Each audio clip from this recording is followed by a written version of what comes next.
கதிர், சென்னையில் எந்த ஹாஸ்பிட்டலுக்கு போனீங்க? அங்க யார் சொல்லி நீங்க போனீங்க? எம்பட்டு நாள் ஹாஸ்பிட்டல்ல இருக்கணும்னு சொன்னாங்க. சொன்ன கதிர். அது ராஜே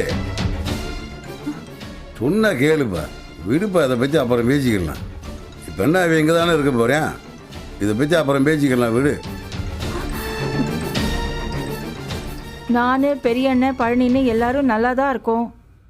சின்ன அண்ணனுக்கு மட்டும் எங்கேருந்து தான் இப்படி ஒரு குணம் வந்து சேர்ந்துச்சோ தெரியல. எல்லாத்தையும் சந்தேகப்படுறாரு.